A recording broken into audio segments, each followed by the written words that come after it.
And when giving feedback, so there are some words that you should not use. You can never make it. Query is to be answered. Yeah. Like, I it's not love the, that. it's not the Query area is to be answered. Let's also go to the HRs that know their power. And use their power for evil. Let's talk about this. If you've ever worked in corporate, then you've certainly encountered conflict. Let's talk about it. Hi, I'm Ochwa, your neighborhood expert on all things conflict management, dispute resolution, and healthy dialogue. Today, I'm joined by three special guests who are perfectly suited to discuss conflict in this context. This is LTAI Table. Let's meet our guests. Starting from my right.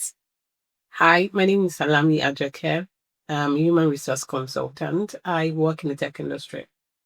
Okay, hi, my name is Fazia Oradosu. I'm a lawyer, so I work at a law firm in Davis. Hi, my name is Aditope Adifolaju. I'm a tax consultant and I work in a consulting firm. So I'm really excited to have this conversation today because, like I said in the beginning, I feel like corporates and conflicts, they're like 5 and 6. Like, I don't feel like you can't have corporates or you can't be in the corporate environment and avoid conflict or not experience conflict in one way or another, right? So I want to start off by asking, what are, for each and every one of you, the most common things that you find causes conflict in the corporate environment? I think miscommunication and laziness from team members and teammates. Spoken like a true HR professional. How's what about you? I agree with Jacob, miscommunication, and I also think like a lot of supervisors are very difficult. So they're used to having things like just they don't want you to really ask, like just to, you get so and like most people don't work like that. So well, I don't. And you, Sokra? Yeah, so because I deal with clients a lot, I would say one of the causes of conflict is the expectation gaps, trying to meet clients' needs and the likes. Yeah, I feel like that's also really true in terms of the client's aspects. When you bring in that element, that's another area of conflict in corporate. That's why I'm saying corporates are conflict there because you have HR versus staff, you have staff versus staff, you have staff versus clients, you have leaders versus client. Like, it's just, there's so many different dynamics, right? But do you think that there's a role to play with like external cultures and where that corporate environment is based? So corporate environment in Nigeria versus outside Nigeria or in Ghana or different. Do you think that our cultural environment also influences the conflict inside? Yes, I think so. I will speak like a true Yoruba girl. I think that I'd had to attend to conflict situations in my company where when I hear them speak, I can literally hear them say, call me auntie, call me uncle. Silently. That's really what they're trying to say. And I'm like, okay, I get you. This is not professional, but it's okay. I understand where you're coming from. So I think who we are as Nigerians also somehow penetrates our culture in each company, different companies that we have. I know companies says it's an open door policy. There are even companies that they don't allow, they don't allow you call them Mr. or Mrs. It's a first name basis. There are companies like that. But is it really obtainable in Nigeria? We are there now, we're rooted there, but is it really obtainable for companies that work with, some of us still find it very difficult to call older people by their names, right? What I do is I find one nickname and start calling them. But yeah, I think most times, like you said, our culture as a country, right, has a lot, influences it. Yeah, I agree. Because in my office, we use initials, but there's still that. So there was a time that there was like a conflict and the HR was like, oh, she's going to talk to me as a Yoruba woman because I'm Yoruba and, Yoruba culture, we focus on respect a lot. So that she wouldn't say this to somebody that's evil, but like, because I'm Yoruba. So I'm just like, for me, personally, I don't care. So I was just like, doesn't work like that. This is a corporate environment. Like, this is a working space. Like, this is not my friend or my uncle or something. But there's still always that sentiment beneath it. They're like, oh, this person is 40. Or think about if you were his age, would you want your junior to say this like to you? Yeah. Exactly. So it still always comes from that angle. So I don't think you can work in Nigeria and not experience that to an extent. Yeah, I agree. Yeah. Okay. Well, my question now is to the HR professional here. Are there any ways that we can kind of bypass this? Is it possible for people, Nigerians, to really exist in a corporate environment without expecting subcultural, without there being a certain cultural expectations? I don't think so. Yeah. I sincerely don't think so. And this is my opinion. I know people might say that, oh, but that's not what we're trying to be. I have a culture that I'm building for my company. And even anywhere I find my place, myself that I work in. And that culture is mutual respect. Yeah. Not necessarily respect you because you're older than me. It's mutual respect because I have to respect you as a human being. And same goes to me, even if you're older than me. Yeah. Right. So I think, yes, to some extent, it might be a stretch to totally erase that and say we all should just. I don't think it's something that will happen. Just be neutral. Yeah, and I don't think it's happened. You know why? Yeah.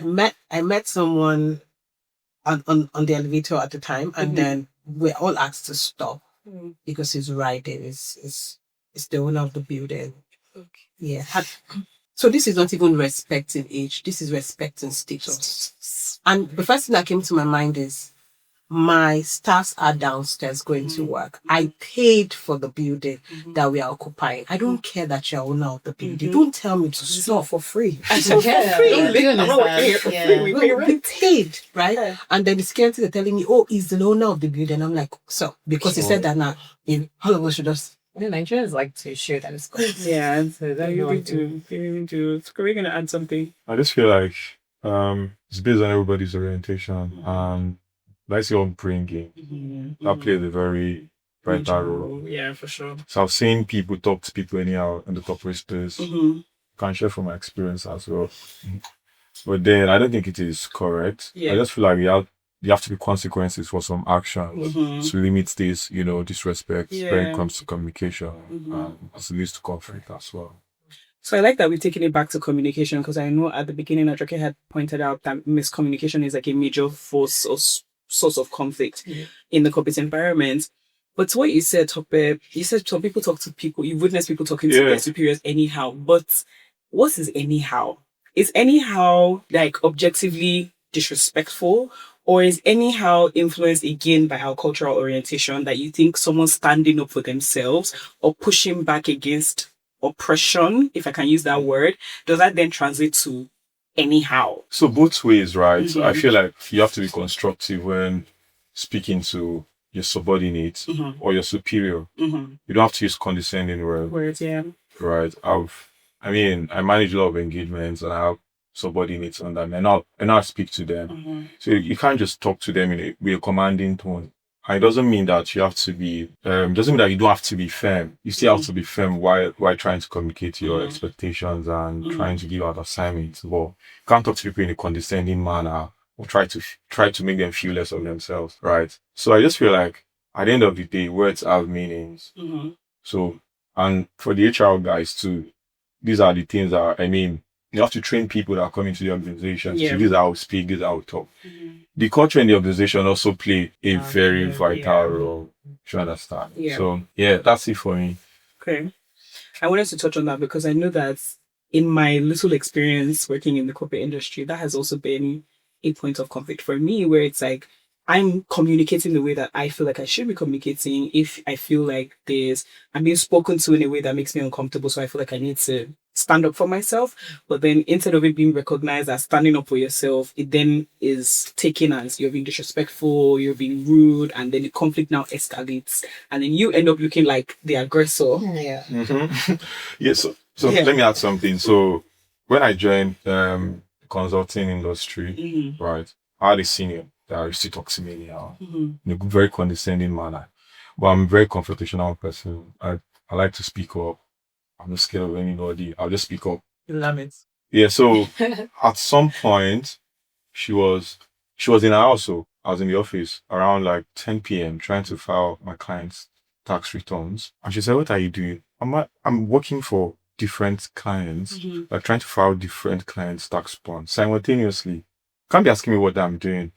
Then she was like, answer your laptop, answer what you're doing. I said, you can't see what I'm doing. When I'm done with what I'm doing, I'll file your client's tax returns. Then she was like, you have to show me what you're doing. What have you done since morning? Do you understand? And I said, I'm going to report you to my team lead and the coach because working with you has not been fun, right? So she was shocked, right? She didn't know I was going to speak up, and she adjusted since that day. So I feel like there should be that room for people to speak up without consequences, without retaliation. Yeah, it's to reduce, this speaking to people anyhow in a condescending manner. Yeah. Like, I also want to add something, which might be something learning for what you just said. I learned late in my career. I said late because I had to go through a lot of things. This copying people and throwing people under the bus. I really in corporate. I learned very late in my career that emails are very important. Yeah. I know that it's important to document. What I thought was important to document, that I'm giving you a task to do. I can call you on the phone to tell you to do it, and I would expect that as a normal human. If you're gonna do that, where I'm going to is that for that kind of conversation, what's best to do? I mean, the lady is not a revengeful person. If she is, she can use it against you. She will not do anything now. What would have been best to do in that situation? You should not show her what you're doing. You should send her an update of what you've been doing throughout the day via email. Copy your line manager and tell her, as requested. See, so.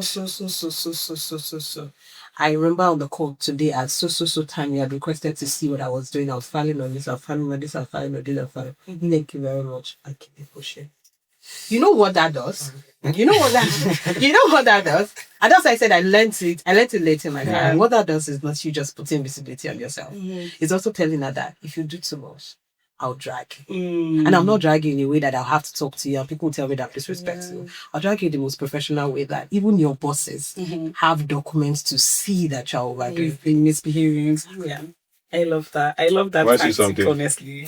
I get that, but I feel like it's difficult to do that. Personally, I probably wouldn't do that because I find that with people like that, also sending that email is kind of allowing the behavior. Do you get? Another time she's going to ask you, what are you doing? Do you get? And it makes sense that there would be like a trail of these things so that if you report her, well, do you get? Like, I don't like to encourage nonsense. Do you get? It's a work environment. Respect me, I respect you. If you do not respect me, I'm not going to respect you regardless of who you are. Because I feel like you have to speak up for yourself. And for me, I think that has worked for me because when I started working at my job, there was a lot of, for lack of better word, nonsense going on. But I had to speak up for myself. And I saw a massive change, because I was going to leave and I did not, I'm not going to hide that. I'm making it clear, your behavior is making me uncomfortable. And when I'm told to apologize, I'm not going to apologize because you don't deserve an apology. And I'm not going to make your behavior seem normal. I'm going to explain my perspective. I'm going to put it in email. I'm very good at sending emails, emails. Everything. And I copy my personal email. So when I leave, I have to copy it. So I'm going to copy everything. I'm going to copy everybody that needs to be copied and file my complaint. But I'm not going to apologize and I'm not going to make you think like your behavior is normal because then you do it. And even if you stop to me, you keep doing it to other people also. And I'm just no. Before I could react that way, it has been powered up. Yes, because this lady actually told me sometime that I regret ever giving this work to do. Different scenarios. Do you understand? And you have a subordinate that has different returns to file. Let's say 20, because you can go in consulting space, you can have 30 clients, 32 clients, 35 clients. I just have to, file for those clients, right? Behind your house, on your bed. I filed for my subordinates now. I could have sort of leave them to say, guys, go and do it on your own. Yeah. Last filing season, I filed for my clients one time. I was the first person to finish my file. Why? Because when I reach out to some subordinates, they say, I'm filing for this client. I say, okay, let me pick up this one and do myself. Do you understand? So if I could react that way, I was frustrated. Do you get it? Yes, I was frustrated. And because the company's policy is that there's no retaliation, you can speak up. She was scared because it could result to a dismissal. Right? She was scared. So that's why I said, the company's culture to be play very Really vital vital role. Vital, 100%. Exactly. Right. I think my concern was just how humans can turn your words without evidence. I mean, it was just you and her on the call. She could have said you said something extra. She could have said Added something. extra, Yeah, she could have said I feel like she has not gotten to that point. She know that bad. Yeah. If she was like Somebody misbehaving. She just need to. She just if you was a just- partner or a director, I wouldn't speak to them that way. Yeah. I think it's very, very okay that you spoke. I was just coming from the perspective, maybe because I've seen people or line managers that can show their sympathy, they're vindictive. That can look for something and tie it to you and say this is the what you reason said on why. the right, this is what exactly. this person Take this did. through. But I want us to talk a little bit more about this. Something that's been coming up as we've been speaking, and is this kind of passive aggressive way of behaving in corporate that's almost necessary. Like it seems like you can't really be direct, at least not at first. Like being direct and being confrontational immediately seems to be something that comes maybe later down the line. But it seems like one of the good, like best remedies to staffers is honestly this kind of like passive aggressive way where you find professional ways to frame it and phrase it and approach the situation where the person gets the message, but you've not really said what you really want to say. Right. But then again, is that not creating an unhealthy environment in terms of conflict management where I'm not able to just walk up to you and be like, okay, I don't like that you did this and you made me uncomfortable, blah, blah, blah, blah. Instead, I have to now think about, okay, if I approach her like this, will there be consequences? Will they escalate? You have to like constantly be calculating. I don't know if you guys understand what I'm Because saying. I understand your co-workers or your colleagues are not your siblings. Or your friend. Or your friends. That's what you have to They do, have right? different temperaments. Real. There's a way you can talk to me. I know someone that can talk to me in my office and I'll cry as an HR. Wow. I know somebody that can do that. I know because I've seen him speak to people, and if he had spoken to me like that, I'd probably go to the restroom and start crying. The whole day, that's it. Mm-hmm. So I think why we do that is I don't know how this person will receive information and what it will cost me on my job. Don't forget that we're in Nigeria. It's not so easy to get another job. That's a joke, but yeah, It's true. in Well, Nigeria, that's true. yeah, Very true. 100%. Also, aside that everybody's temperament is different. Yeah. I don't know both of them as much as to know how I'm going to speak to them. When we're speaking earlier, there's a way I would have spoken about this job that would get him to start thinking like, well, what's she doing that she thinks she's all that? You know? Or that will start making him think that, where does she work? You know, there is that. This is not even in a corporate setting. This is just amidst us. We're having a conversation. So I think temperament and having to think that I don't know this person as much as to know what part of them I will get to if I should. So that uncertainty requires strategy because There's you don't know. way, even as an HR, I have an issue I had to deal with on Monday, and it's dress code. It's a lady. We have a dress code policy, and she was repeatedly gone. It gets there. Yeah. And I'm a lady. I don't know how to have the conversation with her. It's not because I cannot. It's just because I am not that close to her to be able to tell her that you're wearing is too short. And I've had conversation with guys. A guy I've been to my office to just come and pick a laptop or something, and I'm like, why is your hair like this? Are you a reggae singer? That's me. And immediately I said that, it was like, I'm sorry. I said, we Victor, do something about it. Please. I didn't even have to tell him in a corporate way. He got it. But guess what? We ladies, we know ourselves now. Yeah. If I say that and say, there's even a particular lady in my office that wore a crop top. And all I told her, and what I told her, we're flexible. And what I told her is, I said, say hallelujah now. And she started laughing. She got it immediately. Yeah. But there are people that you cannot say that to. They will just get... We internalize it. And I feel like corporate space is like you're acting. You cannot be yourself as you are with your friends at home or anything. Yeah. And for me, it comes down to it's a job. Do what you need to do and go. That's how I see my job. Right. Like facts. Like I always tell, because I have a friend in my office and she's clashing with quite a few people because we work together. And I was saying that these people are not your friends. Like, just if they give you work, do the work. If they ask you to do something, just be polite. I get along with basically, if there's only one person I hate in the office, like, and that's all deserved. Like, I get along with everybody because I place you in different brackets. Yeah. There's one of my colleagues that outside of work, I would never ever speak to somebody like her because her opinions are like the opposite of what I believe. Like very, very far. But like when people see us together, she jokes with me, she sits with me, she comes to tell me I'm there to just I'm pretending. And when I go home, like I'll go to my real life. So I feel like that's where a lot of people get it mixed up. Even with conflict, like you have to just play the part. Even this same colleague, she throws people under the bus every time. She threw me under the bus. I just keep my distance from her during that time. She comes back by herself. When she comes back and because she's senior to me also, when she comes back and she's acting normal, I proceed to act normal too. When she starts annoying me, I seclude myself. You're not my friend. So there's no need to make it what is not. Julia, I think everybody just needs to be polite and just know how to, you have to look at the people around you and use that to act. So like you said, like Ajoke said, you're not going to approach everybody the same. Yeah. So somebody might be working in the same office as you. You guys are laughing every day. So you can tell them, why are you wearing this? Or your hair is scattered today. But somebody that you already know that you guys are not guys like that. Don't have that relationship. Like if something is going on, if you're going to, sometimes it's better to even go to HR and report these things than speak to the person directly because they will twist your words. It will become a thing of he said, she said. There will be queries flying around and you just wish that you didn't do it. So it's just never worth it. I think I already picked something from what you said that I think is a really useful tool in managing conflict in this context, which is that ability to demarcate, to compartmentalize, to know that this is just a job. And I think that it's also a good prevention of conflict tactic because you don't take things as personally. I have a life outside of my job. But what about those people who don't have a life outside of their jobs? What about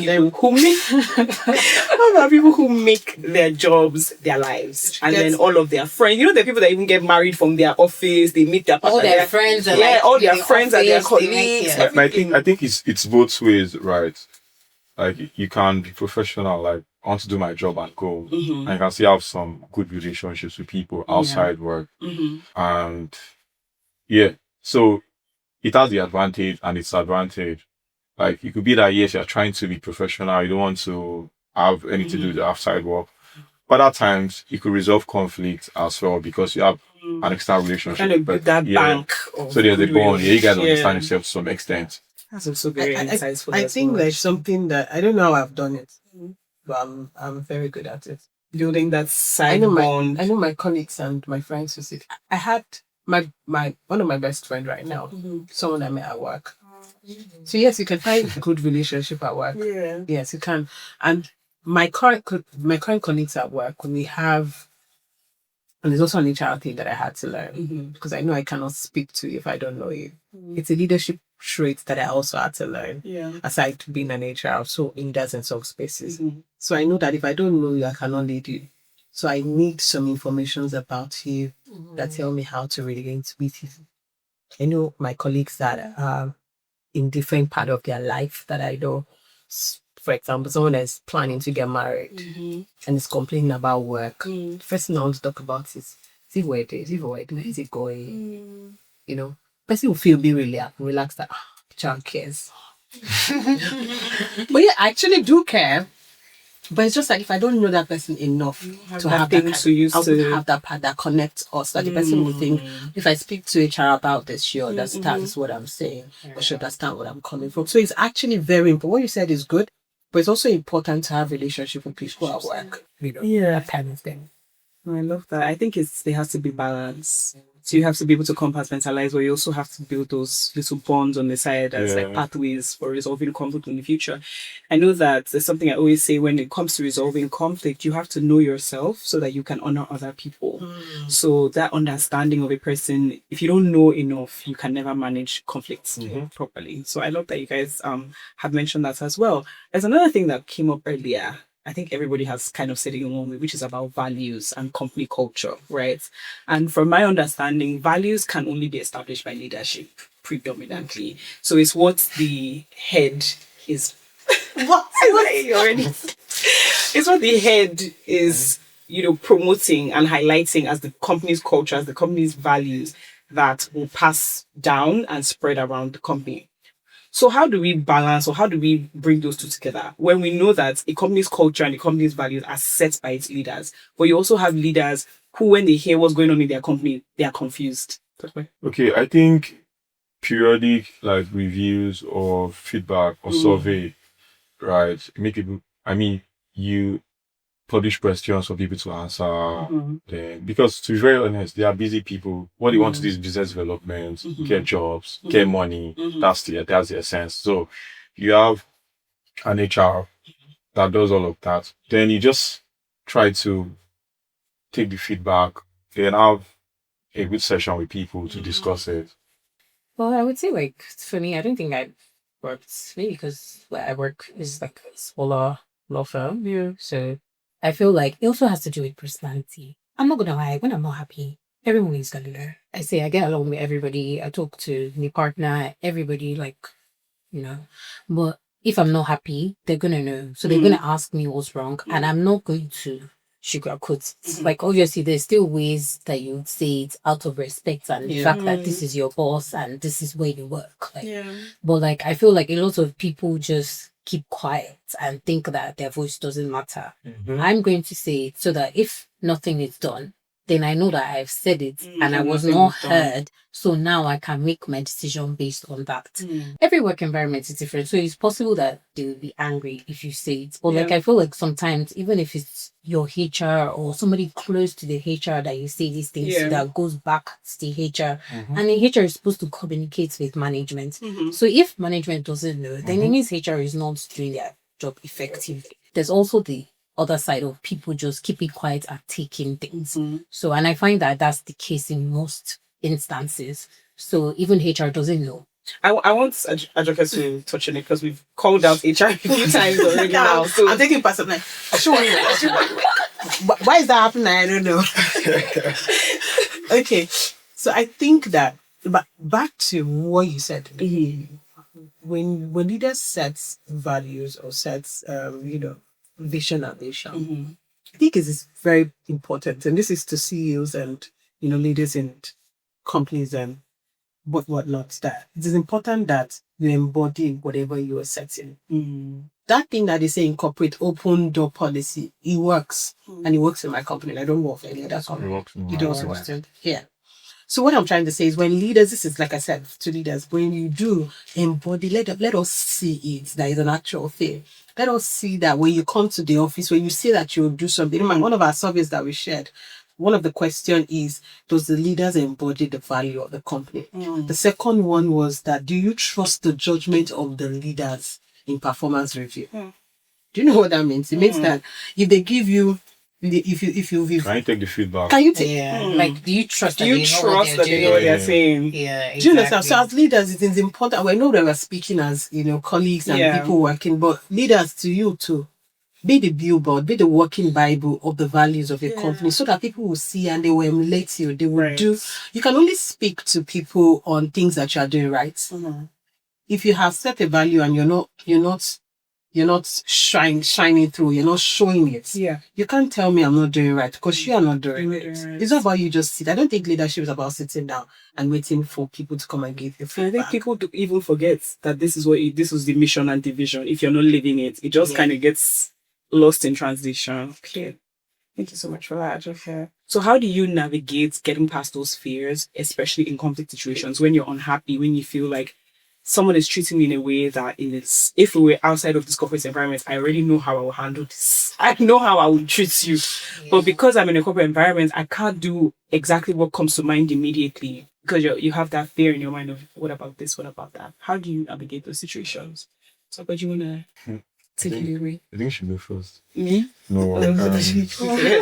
I recommend that you cry in the toilet a lot. Really? That's one.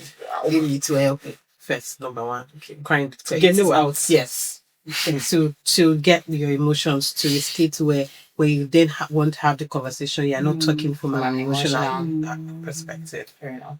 I recommend that you go to the toilet, look at yourself, wait, cry, say, Jesus, and then how that get here? Take me away from here.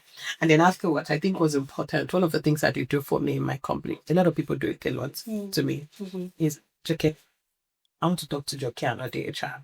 I know what you're trying to do. I know that you don't want me to speak from an HR perspective. You just want to rant and just. But guess what? It's already in my head. I'm the HR. I already hit you.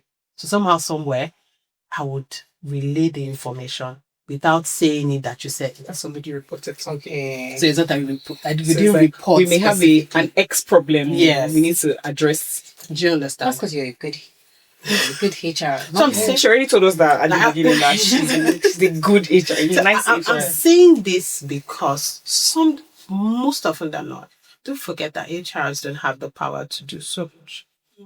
HRs are just bridge. You can share 1 million problem that you're facing as a staff. And HR can only solve maybe 10 out of the 1 million. The policy of the company can solve maybe 80 out of the 1 million. And the others is for us to switch something. HR cannot do anything. What she does is take it to the leaders and say, and of course to cost us money to do those things. What the business is thinking first is, how will this affect us as a business? Will it actually affect us as a business? Right? So where let me not stray away from my thought. So where I think is important, right, is fill those anonymous forms. I hate that people run away from it. I think I would like to have you as one of my staff. Always just say it anyways. Say it. What's the worst that will happen? Say it. And it is because I said something while we're offline that if you do not talk, they will assume that you are okay. If you keep gisting about it, we will be gisting about it. If you don't fill the anonymous form, let them know that Joke is that person that always complain. Why are you always talk? Because I'm not comfortable. And you can only share your complaints only make sense if you have values. If you are not an important part of the company, if you complain from today to today, nobody cares for you. But if they know that you are a resource that we don't want to lose, you're an asset. Immediately you say, everybody's like, how do we solve this problem? And it's part of making yourself visible also. If you're the quiet person that is like I always say, there's slaves in every office. You're the slave of the office. You do your work, you stay late, you don't complain. If they give you work on top of that work and you're dying, you take it until you collapse. Nobody's going to listen to you because you're always quiet. So when you do complain, it's like, okay, sorry, but Ajake also mentioned something earlier about this in the context of even promotions. And she was like, sometimes from an HR perspective, people get passed off on promotions because they know that they won't do anything about it. Yeah. Like, you can take it. You have to speak up. Your voice is the most important thing you have. Yeah. So you have to always speak up. Nobody's going to advocate for you but yourself. Yeah. Even if they do advocate, it will never be the way you advocate for yourself. So that's one thing that I stand on. And people will treat you how you allow them to treat you. Not just even in a corporate environment, in life generally. Yeah. So if you keep quiet, you take it. Like they will keep even upping it. People always push that boundary to see how far they can. What can we? If we where's your breaking point? What's gonna happen? Yeah. If you get query, defend it. Query is to be answered. Yeah. Like it's not the query is to be answered. Love it. So because I feel like even when I started working in corporate, I'm gonna write that down. No, seriously, when I started working in corporate, before I started working in corporate, I was like, the way people talk about queries, like, they've queried me. I'm like, okay, go on, answer your query now. I don't get like queries yeah. So for me, right, I just feel like you should just try to develop a tough skin. I don't recommend people to cry. Wait. So I don't want to have advice. Everybody has their own different. I don't recommend people to cry because I always, for example, I think last week or 2 weeks ago, I got a feedback from the superior and it was below expectation, right? In the morning, I beg, I don't pass. Then, because I was not like I was expecting it, but in the corporate space, you just need to expect anything. So you should not allow anything to like try to distort your. Sorry. I cannot go just. I'll always be crying. I'm shy. But then I wanted to ask that, you know that there are people that when they hear a bad feedback, it's more like a motivation for them to get better. If they don't hear it, they just think that they're okay. So it's both ways, yeah. An objective bad feedback, right? Did you actually do bad? Do you know that what you did is bad? Then that will be like a motivation. Yeah. But did I do well at some point? Was it mentioned in my feedback? No. but the only bad part was mentioned. Okay, I get that. Do you How would understand? you know though? But Ah, I well, you did the can job assess yourself now. I did the Sometimes job. you can Now, he's assess been doing the yourself. job for a while, so he knows the quality So- of his work. So that's if the person is just. I'm just seeing saying bad it both part. ways. So it could be a motivation if, yes, I didn't do well, so I want to do well next time. yeah. And that's why conversations need to be had Mhm. between the superior and subordinate. Say, okay, this is what you didn't do well, this is what you didn't do well. And when giving feedback to, there are some words that you should not Oh, use. yeah. in the You can feedback. never make it. Yeah. Exactly. I So, regret giving you this job. so you can't be in a place and you're unhappy. Why are you there? Find your way. Mhm. And if they might not even know you're unhappy. Yeah, That's the exactly. problem. Like, another that's thing. actually the Everything problem. is going well. Exactly. Yeah. I feel like when I started working on my job, a lot of people were unhappy, but They can't speak up. they were not speaking up. But when I came and I was unhappy, Everybody. everybody knew. Why they don't care that you're unhappy? No, that's the thing. You already, I mean, I know how I position myself, and I know that I know what I'm doing. So I put a lot of value on myself. So when you do that, people tend to value. You need to also make sure that you're in a point where you can be valued. There's always people in office that you might not be close to HR, you might not be close to the partners, but you're close to somebody that is like a senior associate or somebody that can speak up on your behalf. There's ways to go about it. Do you get? So if you know that, okay, I can't speak to the partner, there's people like that because you're not visible. That's another thing. Then you speak to those that you know and tell them, oh, this is going on, or like I'm a bit uncomfortable by this person. They do this, they shout at me, they do that. What do you think I should do about it?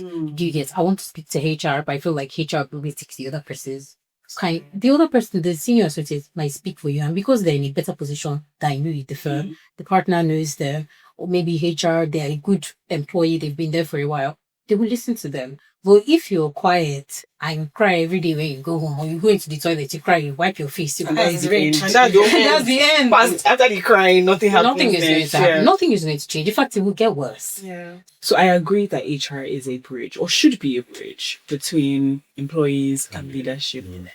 But in Nigeria, What is it like like the company? that bridge is not really. The bridge is not working. The bridge is shaking. The bridge is like. So that's what I really want us to round up this conversation, really understanding from your perspective. Why is it that our bridge is not working? Why? Our bridge is falling. London Bridge is falling down. HR Bridge is falling down. Okay, so I think that this has to be a conversation that I don't want any of this my colleagues to come from me, but the sincere truth is I've had conversations with a couple of my HR friends, and I can tell that they don't know the power that they have, so that they don't have power. I know that I have power. I know that whatever you tell me as a staff, whether I can make a change or I would try, I know that I can have a conversation around it to say my staff. You know, every time I say staff, I say mine. So that you know that I am here for them as much as I am here for the company. Yeah. Right. My job is turning between the two. But one thing that is important is to make sure that the human in the human resource manager is managed properly. So there is human, there's resource, and there's management. What I'm doing is I'm managing the resource of the company, and I'm managing the humans that are giving me the resources. Do you see what I did there? Yeah. So I think the major problem is that HRs do not understand their power. Let's also go to the HRs that know their power. And use But their this- power for evil. See, those people that turn into tutu, they're the ones that intentionally say, I'm HR, what do you think you are? Get off! But it's like a power trip sometimes. I think so. I wish that they know that they're in shit. I'm sorry. I wish they I'm supposed to knew. use that word. It's okay, you're like. So I wish that they knew because those HRs that use the power because they think that they have the power are just people that don't love their home and necessarily don't have an appeal and don't want other people to be in happy. the corporate. Yeah, they are. They're not Yeah, happy with their lives. they're so not you happy take with it their out life of and it. they take out it. Yeah, of the people that people. don't and they think that because I'm HR, I have. See, I know that I have everybody in my company under my finger. Everybody, both the executive. I know that I have that power. So imagine that I'm not happy at all. I will know that one. That will not one lead to fun city, and one lead to hellfire. Because you're gonna come and face the same thing that I'm facing. Yeah. I think most of them are like that, but there are also some of them that it is because the CEO is a one-man person that thinks that what he says is what everybody does in the HR. So there's nothing HR want to say. In fact, some HRs are just figurehead just because we should have HR. I had a conversation recently. I was consulting for somebody about few days ago, and the person was telling me that they did NDA for all the staff in the company. They brought it to HR as they are bringing it to all the staff. You don't get it? No, I understand. Like, they decided to do NDAs and then They didn't tell HR was not aware. No, she was there now, but she too, she received it and she's signing and everybody's signing. Do you understand what that means? So in some cases, HRs don't have the power in some companies. There's nothing that they can do. It is what the CEO says that they do. But there are other companies that the HRs don't just know that they have the power and they are not using it. And the other ones that are, flying at night. Yeah. I love that. Oh my God. Thank you so much, Ajoke. Honestly, I feel like I feel satisfied. I don't know about you guys, but I feel like this question has been burning in my chest. So, but I feel like your explanation definitely gave me a little bit more clarity on why this issue comes to be. But thank you guys so much for joining us today. You guys have shared so many important, insightful pieces of information, and I hope you guys had a good time. Yeah, I did. Yeah. All right, guys. So you heard everything that we've had to say about conflict in the context of corporate, and this is what we know, this is what we're learning, and this is what we're still going through. So try it out and let us know what you think. Bye.